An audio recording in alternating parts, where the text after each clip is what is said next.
जय मसीह आप सभी को। आज फिर से हम ऑनलाइन सेवा में आप सभी को स्वागत करते हैं। हम परमेश्वर पिता को धन्यवाद देते हैं आज के इस सुंदर दिन के लिए कि परमेश्वर ने फिर से हमें ये मौका दिया कि हम इस तरह से ऑनलाइन के द्वारा प्रभु की स्तुति प्रशंसा और हम परमेश्वर के वचन को सीख सके, इसलिए परमेश्वर का धन्यवाद देते हैं। और हफ्ते भर परमेश्वर ने उसकी सुरक्षा में हमें रखा, उसके लिए परमेश्वर को बहुत बहुत धन्यवाद। आए हम सेवा में जाने से पहले हम कुछ विषय के लिए हम प्रार्थना करेंगे। जैसे कि आपको मालूम है कि हफ्ते में लेबनान जो देश है वहाँ पे एक घटना घटी और जिस घटना के कारण बहुत सारे लोगों ने 135 से भी ज़्यादा लोगों ने अपने प्राण खो दिया और ऐसे अभी भी इतने लोगों की तलाश है जहाँ पे नहीं मिल रहे हैं। 3000 से भी ज़्यादा लोग इंजर्ड हुआ है और बहुत सारे चीज़ों का नुकसान हुआ है। तो हम लेबनान देश के लिए हम प्रार्थना करते हैं। हम प्रार्थना करेंगे कोरोना वायरस के अगेंस्ट में हम लोग प्रार्थना करेंगे। जैसे कि आप लोगों को मालूम है कोरोना की वजह से पूरे देश में बहुत अकाल पड़ा हुआ है। इस महामारी के कारण बहुत सारे लोगों को जीवन से अपने हाथ मिला पड़ा है और ऐसे अकाल मृत्यु के कारण लोगों के जीवन में एक ऐसा समय आ चुका है कि लोग डर रहे हैं। हम प्रार्थना करते हैं कि इस मृत्यु का जो डर है वो जल्द से जल्द कम हो सके। हम प्रार्थना करेंगे जो भी लोग इसमें जुड़े हुए हैं, स्वास्थ्य कर्मी लोगों के लिए हम प्रार्थना करेंगे।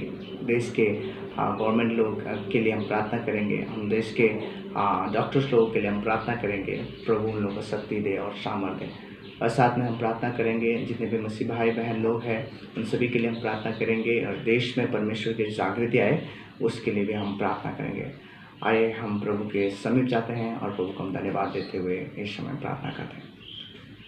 सर्वशक्तिमान परमेश्वर पिता, इस समय हम आपके पास आते हैं, आपको हम धन्यवाद देते हैं आपके महान कार्य के कारण। प्रभु आपने हमें आज के दिन प्रभु सुरक्षित रखा और इस तरह से प्रभु हम इस ऑनलाइन के थ्रू प्रभु सेवा को कर पा रहे हैं, उसके लिए धन्यवाद। साथ में प्रभु मैं इस समय प्रार्थना करता हूँ विशेष करके उस लेबनान देश के लिए जहाँ पे और प्रभु एक्सप्लोजन के कारण बहुत सारे लोगों ने प्रभु वहाँ पे प्रभु जान गंवाया है। उन लोगों के लिए हम प्रार्थना करते हैं, परमेश्वर के परिवार के लिए प्रार्थना करते हैं और परमेश्वर जितने लोग इंजर्ड हैं उन लोगों के लिए प्रार्थना करते हैं परमेश्वर, ताकि प्रभु आप उन सभी को प्रभु आपका सुरक्षा दीजिए। और जितने लोगों ने अपने प्रिय को खोया है उन लोगों का मन में जो दुख है परमेश्वर, उस दुख से परमेश्वर आप उन लोगों को सांत्वना दें। साथ में प्रभु हम प्रार्थना करते हैं प्रभु इस देश में और प्रभु पूरे विश्व में कोरोना वायरस की वजह से जो एक आतंक फैला हुआ है और लोग दिन ब दिन प्रभु इससे संक्रमित होते जा रहे हैं, इसके लिए प्रभु हम प्रार्थना करते हैं इसके संक्रमण जल्द से जल्द रोक सके। प्रभु हम प्रार्थना करते हैं डॉक्टर लोगों के लिए, रिसर्च टीम लोगों के लिए जल्द से इसका इलाज के लिए और जो भी वैक्सीन चाहिए वो निकलने के लिए प्रभु हम आपसे प्रार्थना करते हैं। हम प्रार्थना करते हैं परमेश्वर पिता प्रभु और जो लोगों ने प्रभु इस वायरस की वजह से अनएक्सपेक्टेड डेथ को प्रभु सामना करना पड़ा और परिवार में बहुत सारे दुख अकाल है प्रभु, उसके लिए भी हम प्रार्थना करते हैं। देश की आर्थिक अवस्था भी प्रभु जो दिन ब दिन नीचे गिरते जा रहे हैं, हम प्रार्थना करते हैं परमेश्वर इसमें प्रभु आप हमें सहायता कीजिए। साथ में प्रभु इस समय हम फिर से आपके समीप आते हुए हम प्रार्थना करते हैं कि देश में प्रभु आपका जागृति दे, एक नया ताज़ापन दे, प्रभु आपका उपस्थिति दे, ताकि परमेश्वर ये देश को फिर से एक नया मोड़ में लेके जा सके। परमेश्वर ये सारे चीज़ प्रभु आपके हाथ में सौंपते हैं परमेश्वर, क्योंकि आप ही वो परमेश्वर जो है जो नया चीज़ करने वाला परमेश्वर। आपको धन्यवाद देते हैं परमेश्वर। आज की सेवा को हम शुरू करने जा रहे हैं, आप हमें अनुग्रह कीजिए, सेवा में आगे बढ़ने के लिए प्रभु हमें सहायता कीजिए, शुरू से लेकर अंत तक प्रभु हमें सहायता कीजिए। यीशु के नाम से हम प्रार्थना करते हैं, आमीन। जय मसीह। आगे हम आराधना के लिए हमारे भाइयों को हम देते हैं। Praise the Lord.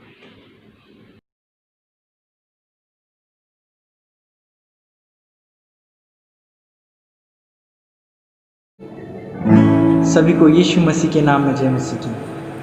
आइए हम परमेश्वर की स्तुति करें, परमेश्वर की प्रशंसा करें, परमेश्वर की आराधना करें। आमीन। आइए तो हम सब एक साथ इसमें प्रार्थना करते हैं। यीशु पिता परमेश्वर, तेरी स्तुति, तेरी सामर्थ्य प्रभु हम देख सकते हैं प्रभु अपने जीवन में प्रभु जी। धन्यवाद देते हैं प्रभु हर एक चीज़ों के लिए जो तूने हमारे लिए किया प्रभु जी। स्वर्ग में विराजमान प्रभु तेरी स्तुति हो।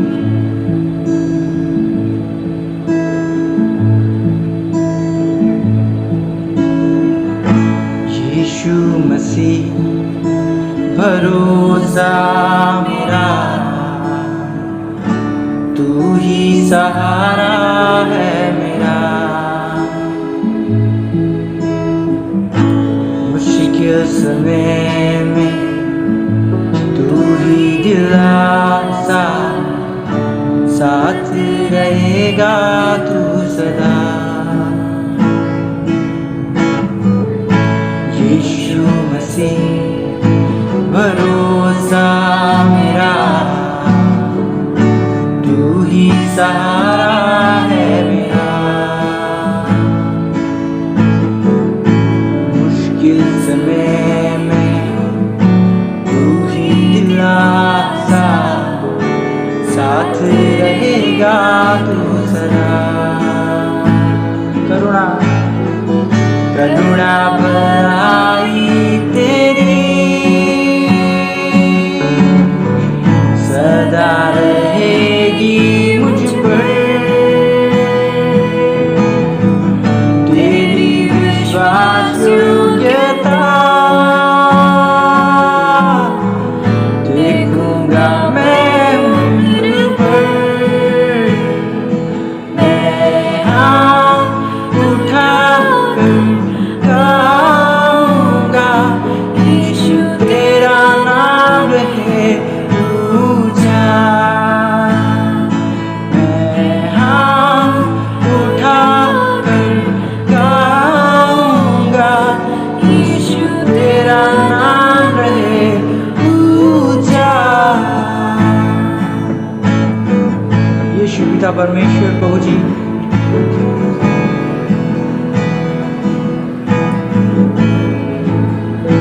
मौत से बचाया तूने, मौत से बचाया तूने। जीवन नया है दे दिया। नाम लेकर पुकारा मुझे, महिमा से मुझको भर दिया। करुणा भलाई तेरी सदा रहेगी मुझ पर। तेरी विश्वास योग्यता देखूंगा मैं उम्र भर। मैं हाथ उठा गाऊंगा, यीशु तेरा नाम रहे ऊंचा। मैं हाथ उठा गाऊंगा, यीशु तेरा नाम रहे ऊंचा। आदर और महिमा हो तेरी, तू ही हमारा खुदा। पूरी हो तेरी मर्जी, आए तेरा राज यहाँ।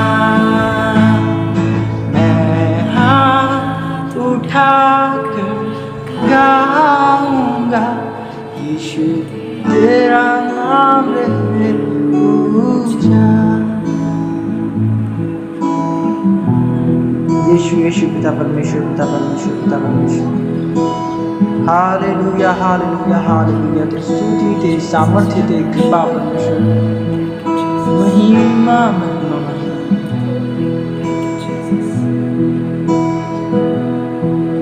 ओ पिता परमेश्वर प्रभु जी, तेरी स्तुति, तेरी सामर्थ्य हम गाते हैं।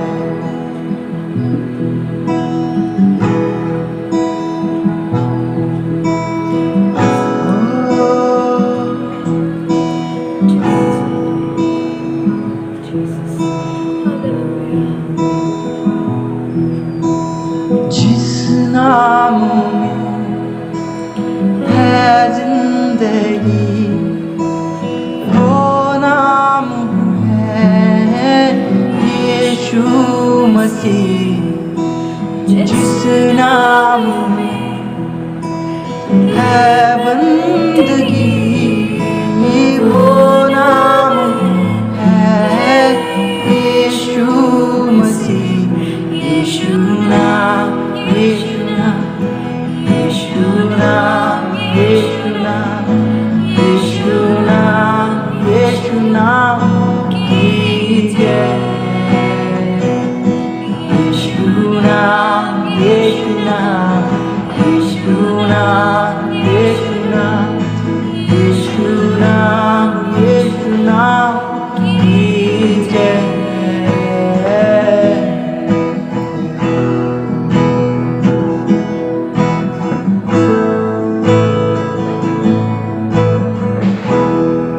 यीशु नाम, यीशु नाम में मिलती है क्षमा। यीशु नाम में मिलती है क्षमा। यीशु नाम में मिलती है क्षमा। यीशु नाम में करुणा। यीशु नाम, यीशु नाम, यीशु नाम, यीशु नाम।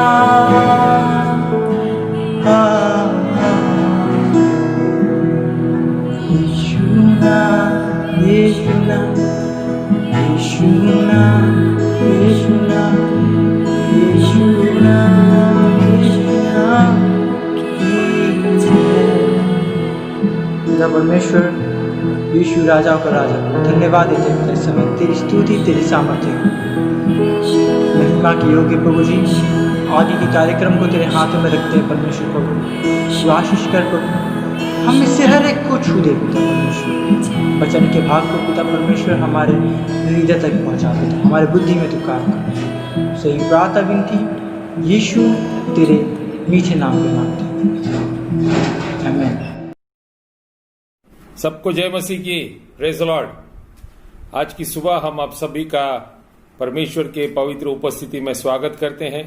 परमेश्वर का अनुग्रह हम सब के ऊपर है और पिछले 7 महीने प्रभु ने हमारी सहायता की, मदद की और हम प्रभु का अनुग्रह अपने जीवन में अनुभव कर रहे हैं और उम्मीद करते हैं कि आज भी इस संडे को आप प्रभु के उपस्थिति में लगातार प्रभु की इच्छा के और प्रभु की योजना आपके जीवन में पूरी हो।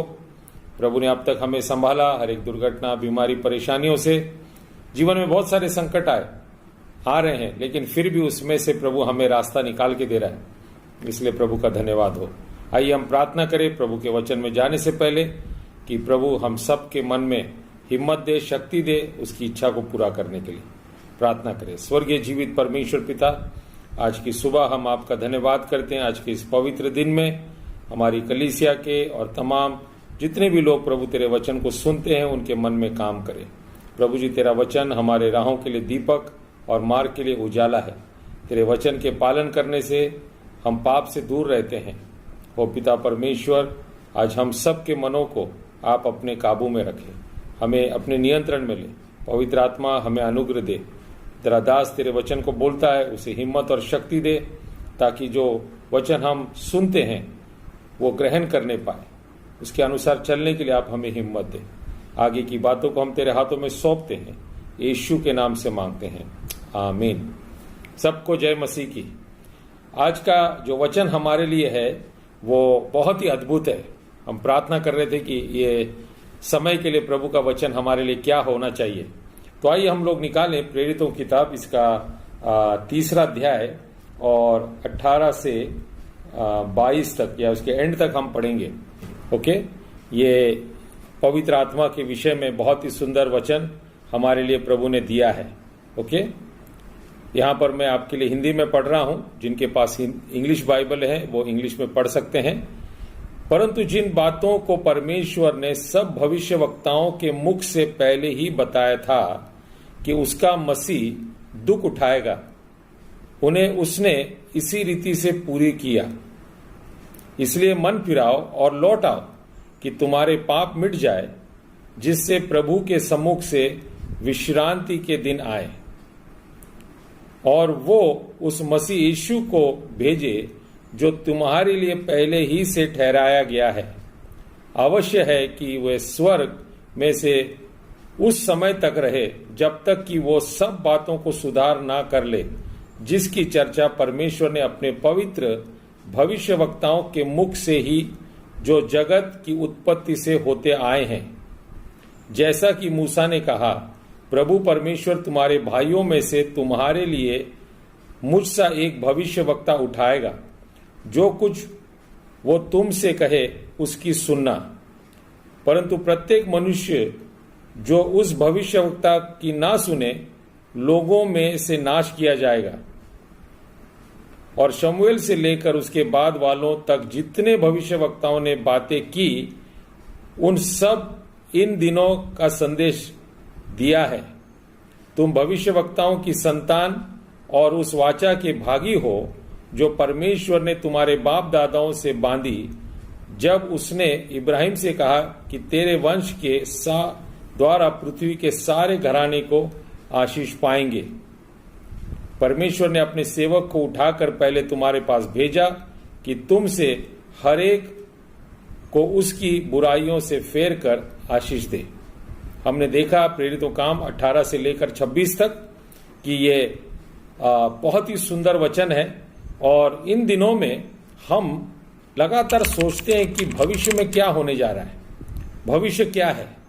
इस कोरोना बीमारी या लागन के द्वारा हमारे भविष्य क्या होने जा रहा है, हमारे परिवार के विषय में, हमारे समाज के लिए, हमारे देश के लिए, हमारी कलीसियाओं के लिए क्या भविष्य है।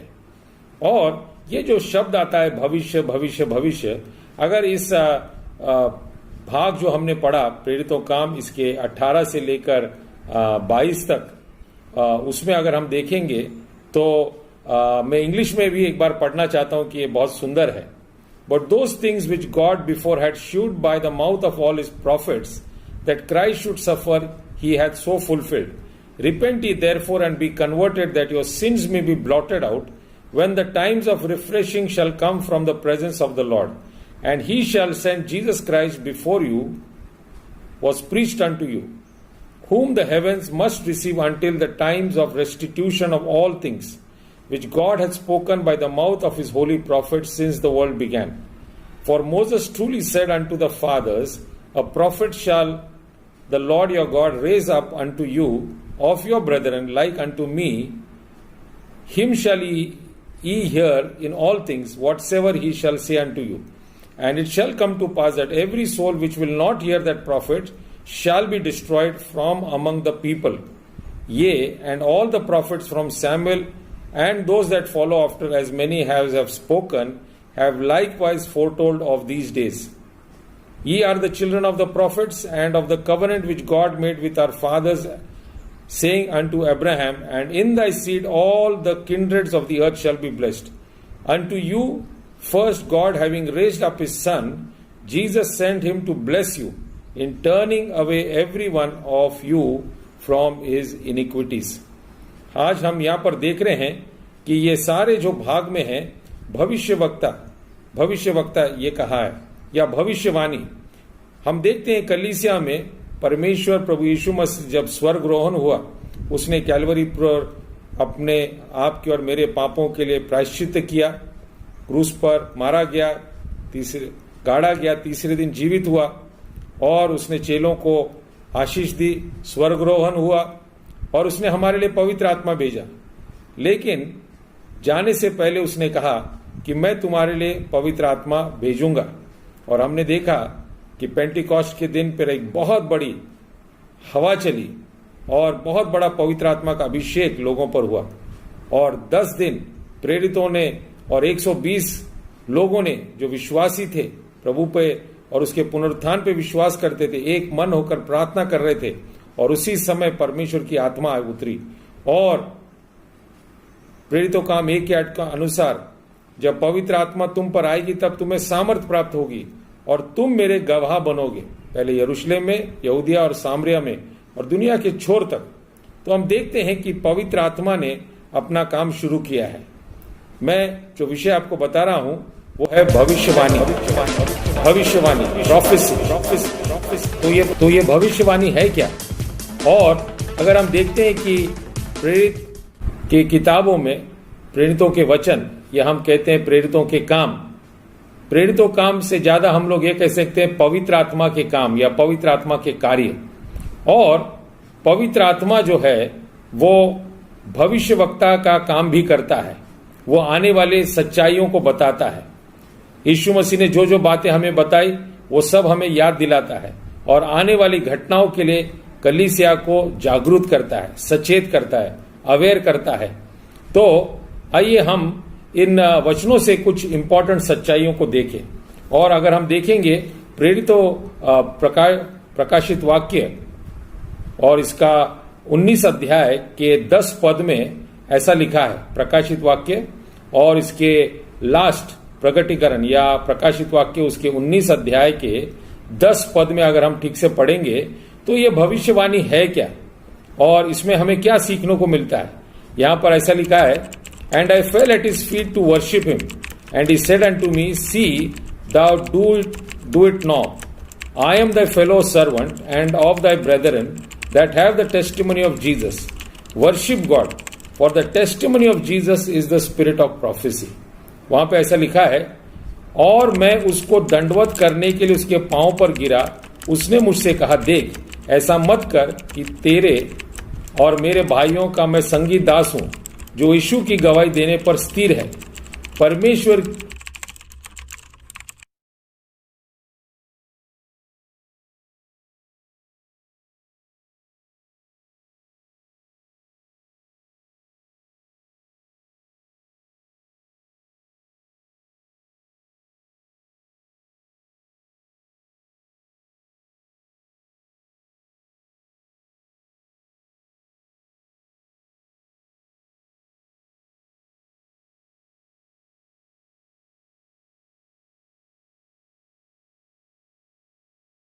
में हुआ तो 120 लोग पवित्र आत्मा से भर गए।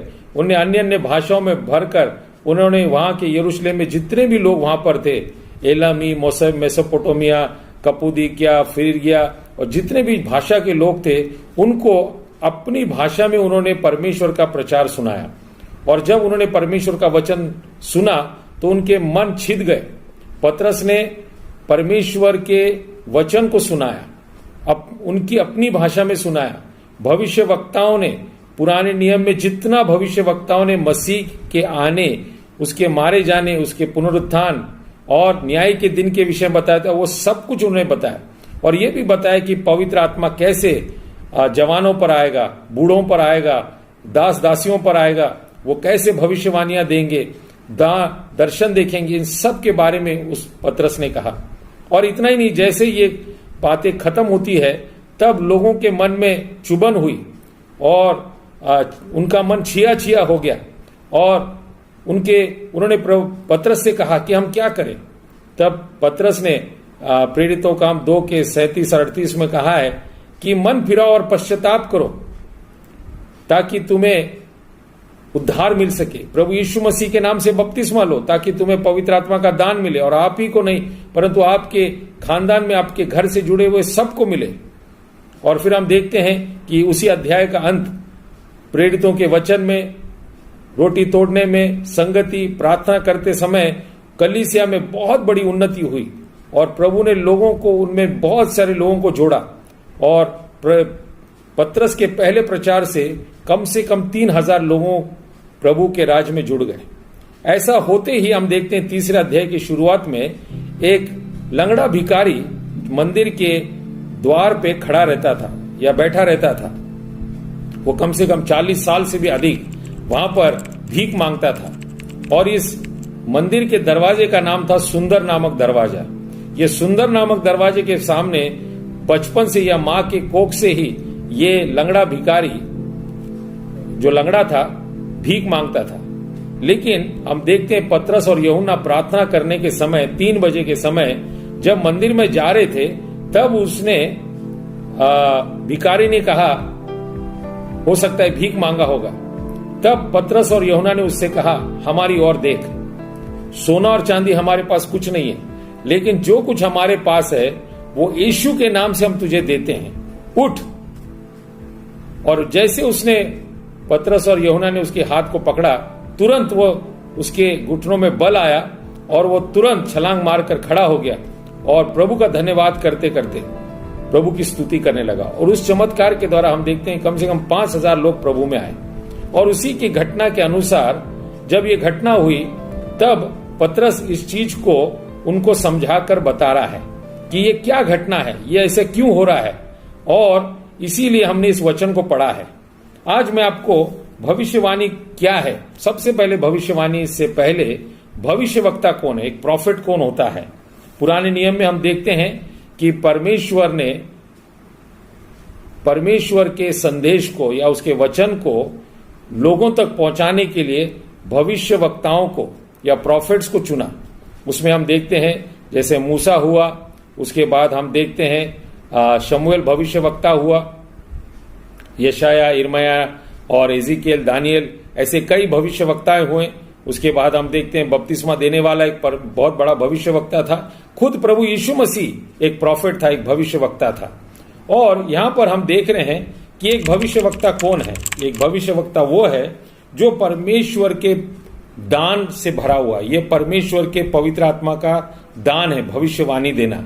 और कलीसिया के लिए परमेश्वर ने ये दान कलीसिया की उन्नति के लिए दिया है। हम देखते हैं कि एक भविष्यवक्ता कौन है, एक प्रॉफिट कौन है।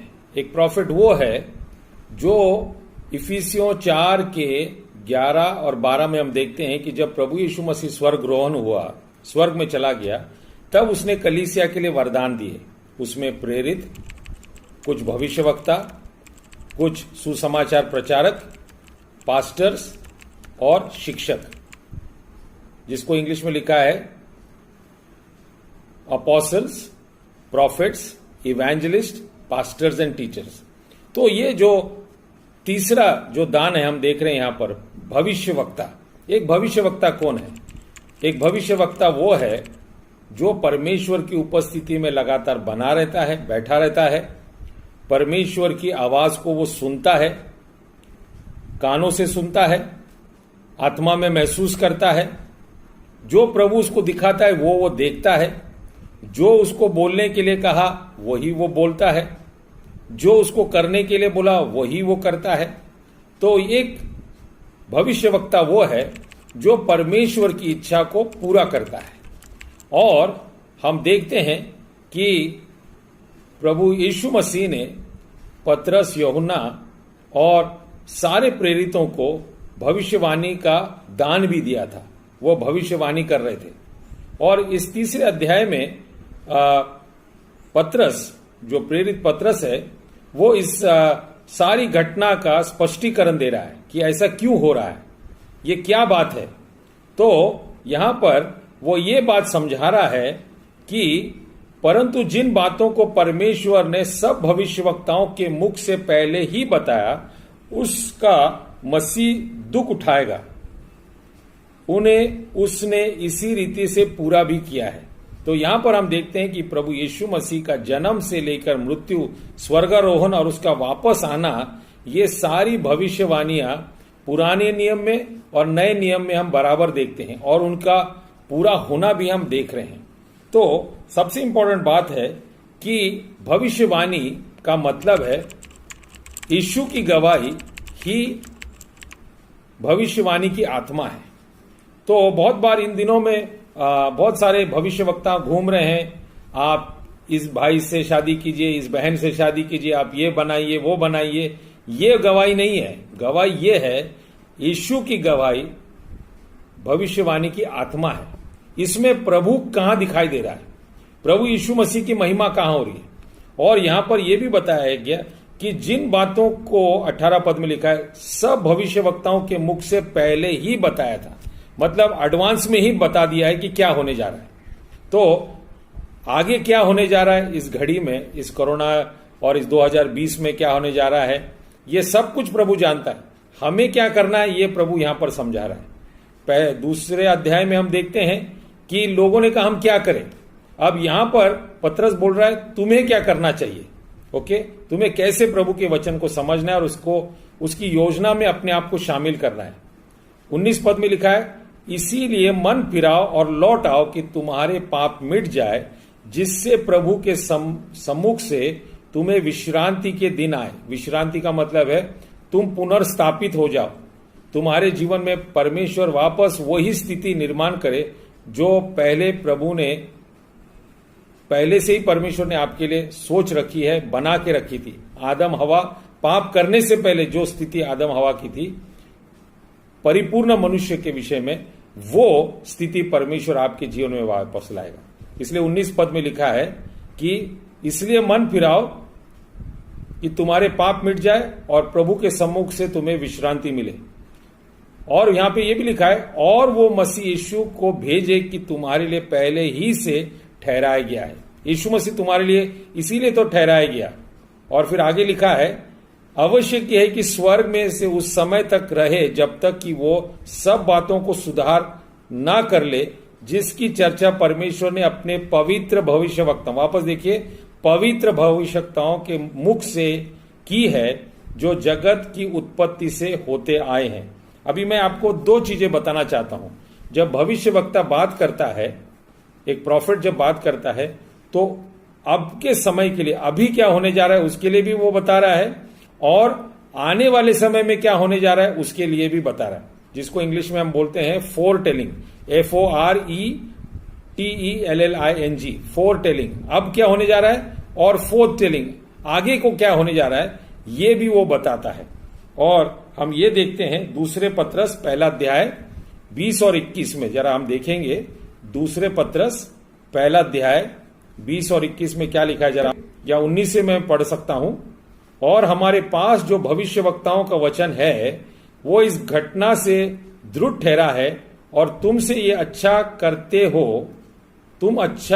हो कि जो ये समझकर उस पर ध्यान करते हो कि वो एक दिया है जो अंधेरे स्थान में उस समय तक प्रकाश देता रहता है जब तक कि पौ ना फटे और भोर का तारा तुम्हारे हृदय में ना चमक उठे।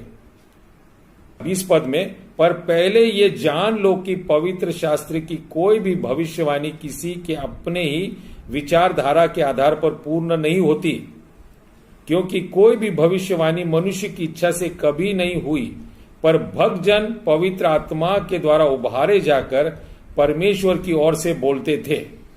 ओके, तो हमको यहां बात समझना है कि कोई भी भविष्यवाणी मनुष्य की इच्छा से नहीं हुई, परंतु भक्तजन या पवित्र जन पवित्र आत्मा से जब भरकर उभारे गए तब उन्होंने परमेश्वर के वचन को बोला।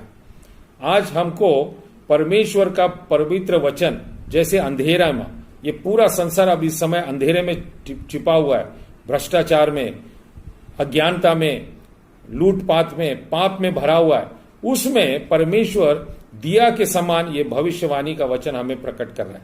और ये क्यों प्रकट कर रहा है? क्योंकि बाइबल हमें बताती है, अगर हम वापस प्रेरितों किताब में जाएंगे तो वहां पर हमें परमेश्वर का वचन ये कह रहा है, ये भविष्यवक्ताओं ने हमारे लिए पहले से ही बता के रखा है कि हमारे लिए प्रभु यीशु मसीह भेजा जाएगा।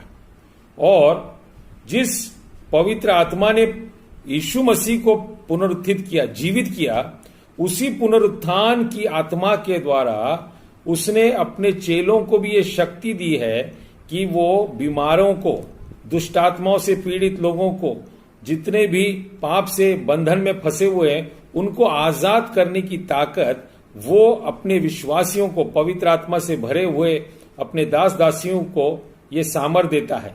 ये इसीलिए कि वो यीशु मसीह के द्वारा है। यीशु मसीह ने कहा मेरा जाना आवश्यक है, क्योंकि मैं जाऊंगा तो तुम्हारे लिए पवित्र आत्मा भेजूंगा।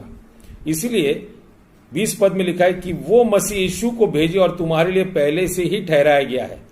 आवश्यक है कि वो स्वर्ग में से उस समय तक रहे जब तक कि वो सब बातों को सुधार ना कर ले, जिसकी चर्चा परमेश्वर ने अपने पवित्र भविष्यवक्ताओं के मुख से ही जो जगत में उत्पत्ति से आते हैं हमें देखा है। पिछले संडे हमने देखा, परमेश्वर के दास रेवरेंड सोलोमन वास्कर ने बताया, हमारा परमेश्वर इब्राहिम या इसहाक और याकूब का परमेश्वर है।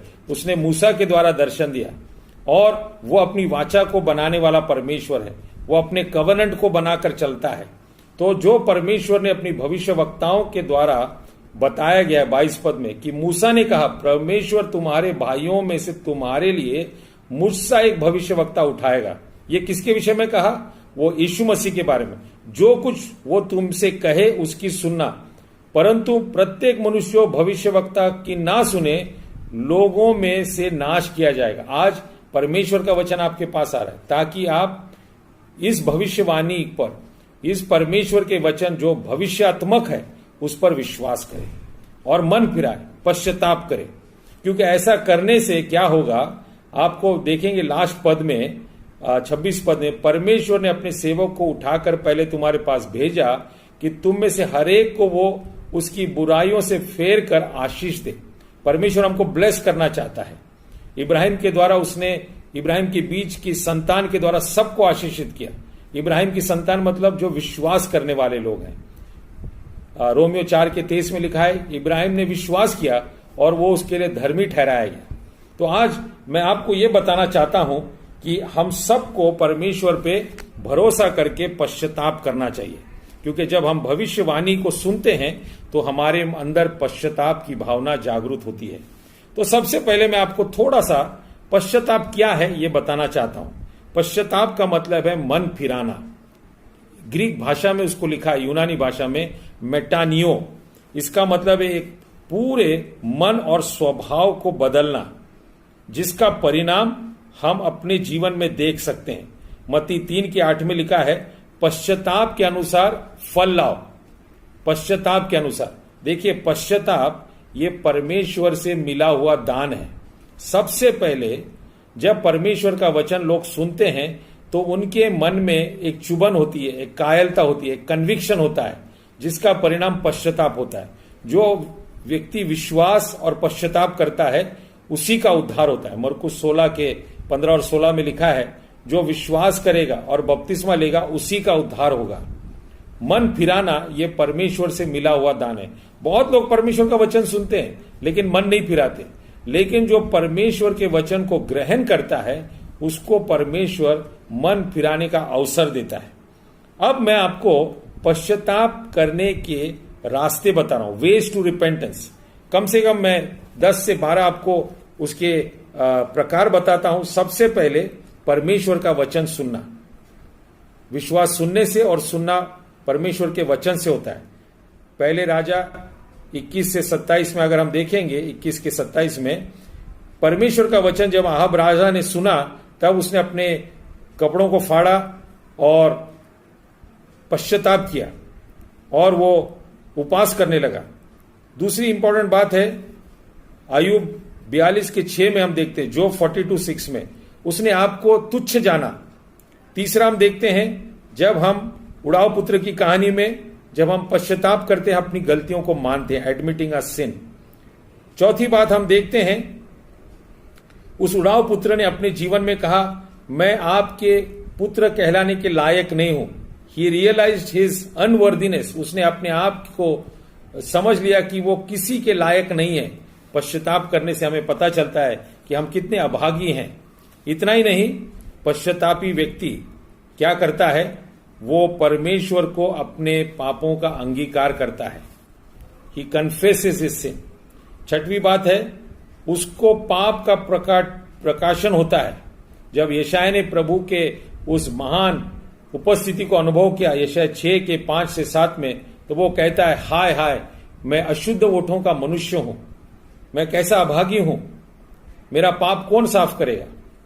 तब परमेश्वर का दूत वो जलते अंगार उसके जबान को लगाता है, उसके ओठों को लगाता है और कहता है, अब तू शुद्ध है। जब हम पश्चाताप करते हैं तो हम सचमुच कहते हैं कि मुझे ईमानदार बनना है, बीइंग ऑनेस्ट। मत्ती 21 के 29 में हम देखते हैं, 2 पुत्र थे, एक को कहा तुम जाके प्रभु पिता ने कहा जाके काम कर, लेकिन वो नहीं गया। लेकिन बाद में उसे दुख हुआ, बड़े बेटे ने मन फिराया, मन फिराना, ईमानदार बन गया।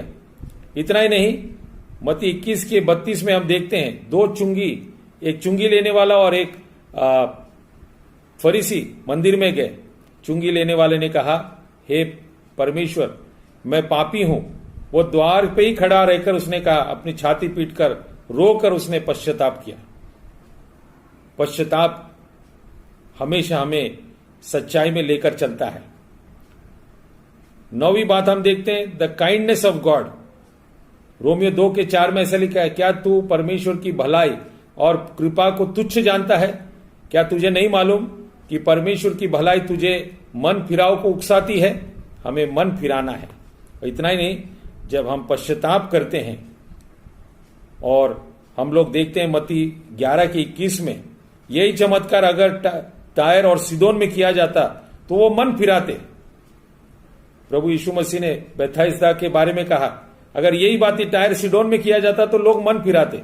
इसका मतलब है मन फिराना भी परमेश्वर का एक चमत्कार है। 2 कोरिन्थियों 7 के 10 में लिखा है, ईश्वर प्रेरित दुख पश्चाताप को जन्म देता है।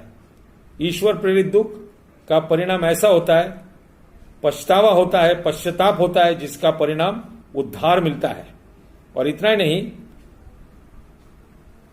प्रकाशित वाक्य 3 के 19 में लिखा है, जिससे मैं प्यार करता हूं उनकी ताड़ना करता हूं, ताकि वो मन फिराए और पश्चाताप करे। Discipline of the Lord will produce repentance. परमेश्वर हमको अपने बच्चों के समान ताड़ना करता है ताकि हम मन फिराए। तो मैं आपको यह बताना चाहता हूं कि इसका महत्व क्या है, पश्चाताप करने का महत्व क्या है। पहले हमने देखा पश्चाताप करने के रास्ते, अब मैं आपको बता रहा हूं पश्चाताप करने के महत्व क्या है। सबसे पहले जब हम पश्चाताप करते हैं, हमारे अंदर नम्रता बनती है, नम्रता हमारे अंदर आती है। पहले राजा 21 के 27 से 19 में हम देखते हैं, 29 तक। आहाब राजा ने मन फिराया, उपवास प्रार्थना की, टाट ओढ़ लिया और वो प्रभु के सामने नम्र बना। दूसरा इंपॉर्टेंट ये चीज होती है कि जब हम मन फिराते हैं, पश्चाताप करते हैं, तो प्रभु के दृष्टि में हम न्यायी ठहरते हैं, हम धर्मी ठहरते हैं। प्रभु हमारा न्याय करता है और हमें धर्मी ठहराता है। लूका 18 के 13 और 14 में हम देखते हैं, जब वो चुंगी लेने वाले ने मन फिराया, पश्चाताप किया, तो प्रभु के दृष्टि में वो धर्मी ठहरा। इतना ही नहीं, हम देखते हैं कि जब हम पश्चाताप करते हैं, उसका महत्व यह है कि पिता के साथ हमारा मेल मिलाप हो जाता है। पिता हमें रिकनसाइल करता है, हमें मेल मिलाप करने का मौका प्रभु देता है। लूका 15:20 से 24 हम देखते हैं। इतना ही नहीं, पश्चाताप हमें आनंद का अवसर देता है। It leads to rejoicing. Bible में लिखा है, जब एक व्यक्ति मन फिराकर पश्चाताप करता है तो स्वर्ग में स्वर्गदूत आनंद मनाते हैं। कितनी खुशी की बात है कि पश्चाताप करने के द्वारा हमारे जीवन में आनंद पैदा होता है। और इतना ही नहीं, जब हम पश्चाताप करते हैं तो हमें पुनरुत्थान का अवसर प्रभु देता है। लूका 15 के 24 में लिखा है, ये मेरा बेटा मर गया था लेकिन अब जीवित हो गया है। आत्मिक रूप से वो जीवित हो गया। पाप में हम मर जाते हैं, लेकिन पश्चाताप करने के द्वारा प्रभु हमारा जीवन में उद्धार लाके हमें नया जीवन, पुनरुत्थान का जीवन देता है। हम आत्मिक तौर पर जीवित हो जाते हैं। इतना ही नहीं, 2 कोरिन्थियों 7 के 10 में लिखा है, पश्चाताप करने के द्वारा हमारे जीवन में उद्धार आता है।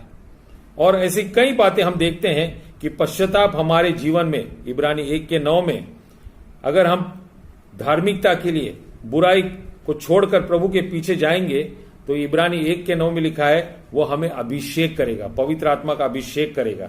इतना ही नहीं, पश्चाताप हमारे जीवन में फल लाएगा। मत्ती 3 के 8 में लिखा है, पश्चाताप के अनुसार फल लाओ। एक आत्मिक फल पश्चाताप करने वाली ही व्यक्ति के जीवन में मिलता है। देखिए, दाऊद ने अपने जीवन में बहुत पाप किए, लेकिन दाऊद के विषय में लिखा है, वो मेरे मन के जैसे राजा है, क्योंकि दाऊद हमेशा नम्र दीन होकर मन फिराव वाला व्यक्ति था। इसलिए उसके जीवन में हम फल देखते हैं। और इतना ही नहीं, व्यक्ति जो मन फिराता है, पश्चाताप करता है, वो परमेश्वर की महिमा को करता है। प्रकाशित वाक्य 16:9 में लिखा है, जो मन फिराते हैं वो परमेश्वर की महिमा करते हैं। इतना ही नहीं, जो मन फिराकर पश्चाताप करते हैं उनके पापों की क्षमा भी होती है, लूका 17:3 में। और हमें सबसे बड़ी बात है कि पश्चाताप के द्वारा परमेश्वर, एजिकियल 18:30 और 31 में लिखा है, मैं तुम्हें एक नया मन दूंगा, मैं अपनी आत्मा तुम्हारे अंदर डालूंगा। अब तुम्हें कोई समझाने की जरूरत नहीं, खुद पवित्र आत्मा आपको समझाएगा कि कैसा जीवन जीना है।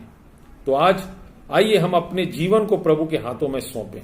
हमारे लिए बहुत बड़ी अवसर है कि यीशु मसीह ने हमारे लिए एक बहुत बड़ा कुर्बानी दी है। पहले थिस्सलुनीकी की पत्री, इसका 5वां अध्याय 16 से आगे हम पढ़ेंगे।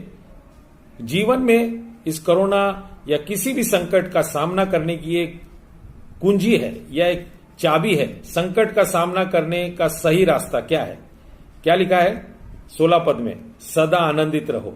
17 में लिखा है, निरंतर प्रार्थना में लगे रहो, हर बात में धन्यवाद करो, क्योंकि तुम्हारे लिए मसीह यीशु में परमेश्वर की यही इच्छा है। हर एक बात में, हर एक बात के लिए नहीं, हर एक बात में। ओके, आत्मा को ना बुझाओ। और 20 पद देखो वापस क्या लिखा है, भविष्यवाणियों को तुच्छ ना जानो, भविष्यवाणियों को तुच्छ ना जानो, डिस्पाइज नॉट द प्रोफेसाइंग। सब बातों को परखो, जो अच्छा है उसी को पकड़े रहो, सब प्रकार की बुराई से बचे रहो। और उसका परिणाम क्या होगा? परिणाम क्या होगा? 23 पद में, शांति का परमेश्वर आप ही तुम्हें पूरी रीति से पवित्र करे और तुम्हारी आत्मा और प्राण और देह हमारे प्रभु यीशु मसीह के आने तक पूरे पूरे और निर्दोष सुरक्षित रहे। तो ये बहुत बड़ी आशीष प्रभु ने हमें दी है। तो आइए, आज जब हमने इस परमेश्वर का वचन सुना है, यीशु की गवाही ही भविष्यवाणी की आत्मा है। तो इस प्रचार के अंत में मैं आपको पश्चाताप की कुछ सच्चाइयां बता रहा हूं। Facts about repentance. Repentance is God's work. पश्चाताप ये परमेश्वर यीशु का हमारे जीवन में काम है। पश्चाताप करना ये परमेश्वर की आज्ञा है। प्रेरितों काम 17:30 में परमेश्वर सब जगह सभी लोगों से यह आज्ञा देता है कि वो मन फिराए और पश्चाताप करे। और इतना ही नहीं, दूसरे पत्रस 3:9 में लिखा है, बहुत लोग कहते हैं अरे प्रभु का आने के लिए बहुत टाइम होगा, वो नहीं आएगा। लेकिन बाइबल कहती है परमेश्वर सबको मन फिराव का अवसर देता है, किसी का नाश ना हो, इसलिए वो मन फिराव, पश्चाताप करने के लिए अवसर दे रहा है, दूसरे पत्रस 3:9 के अनुसार। और इतना ही नहीं, प्रकाशित वाक्य 2:21 अगर हम पढ़ेंगे, प्रकाशित वाक्य इसका 2:21 में अगर हम पढ़ेंगे तो वहां पर बिल्कुल साफ लिखा है, मैंने उसको मन फिराव करने के लिए अवसर दिया है, पर वो अपने व्यभिचार से मन फिराना नहीं चाहता। परमेश्वर हम सबको पश्चाताप करने का एक अवसर देता है। पश्चाताप विश्वास करने से पहले होना चाहिए। मरकुस 1:15 में लिखा है, पश्चाताप करने से पहले, विश्वास करने से पहले पश्चाताप करना बहुत जरूरी है। और सबसे बड़ी बात है, जब हम परमेश्वर में पश्चाताप करते हैं, मन फिराते हैं, तो भले काम करने के लिए, आत्मिक कार्य करने के लिए प्रभु हमें उकसाता है। दूसरे कोरिन्थियों 7:11 में। ओके, और एक बात अंत में बताना चाहता हूं कि पश्चाताप करने के लिए पूरा समय नहीं मिलेगा, उसका एक लिमिट है। अगर हम, परमेश्वर ने हमें अवसर दिया लेकिन हम उसका प्रयोग नहीं करेंगे, उस अवसर को नहीं लेंगे, तो बाद में हमें यह अवसर नहीं मिलेगा, हम रोएंगे। एसाव ने अपने जन्म सिद्ध अधिकार को अपने भाई याकूब को बेच दिया, बाद में वो रोआ लेकिन उसको कोई फायदा नहीं हुआ। अंत में मैं आपको यही बताना चाहता हूं, वापस हम प्रेरितों काम 3 अध्याय में जाएंगे और क्या सीख रहे हैं कि हम सबको मन फिराव करने के लिए परमेश्वर ने भविष्य वक्ताओं के द्वारा सिखाया, समझाया। यीशु मसीह ने पुराने नियम से लेकर नए नियम तक क्रूस पर खुद हमारे लिए जान देकर, खुद प्रभु यीशु मसीह हमारे लिए एक राजा, एक याजक और एक भविष्यवक्ता बनकर, सबसे बड़ा भविष्यवक्ता कौन है? बपतिस्मा देने वाले के बाद प्रभु यीशु मसीह है। जितना प्रभु यीशु मसीह ने कहा वो सब पूरा हो रहा है। वो पहली बार आया, वो दूसरी बार न्याय के लिए आने वाला है। वो न्याय के लिए हमें सिद्ध रहना है। अगर हम मन नहीं फिराएंगे तो न्याय के सामने हमारे लिए कोई उपाय नहीं बचेगा, हम नाश के लिए ले जाए जाएंगे। लेकिन अगर हम भविष्यवाणी को सुनेंगे, परमेश्वर के वचन को सुनेंगे, मन फिराएंगे, पश्चाताप करेंगे, तो आपको मैं बता रहा हूं परमेश्वर से बड़ी आशीष हमें मिलेगी। देखिए यहां पे लिखा है एंड में 3 अध्याय के 26 पद में ऐसा लिखा है, 25 और 26 पद में, तुम भविष्यवाणियों की संतान और उस वाचा के भागी हो जो परमेश्वर ने तुम्हारे बाप दादाओं से बांधी, जब उसने इब्राहिम से कहा कि तेरे वंश के द्वारा पृथ्वी के सारे घराने आशीष पाएंगे। और 26 पद में लिखा है, परमेश्वर ने अपने सेवक को उठाकर पहले तुम्हारे पास भेजा कि तुम में से हर एक को उसकी बुराइयों से फेर कर आशीष दे। आशीष दे। आज प्रभु हमें आशीष देना चाहता है। आइए हम प्रार्थना करें कि प्रभु की आशीष आज के दिन और इस पूरे साल में आने वाले समय के लिए हमारे जीवन में आशीष पाए।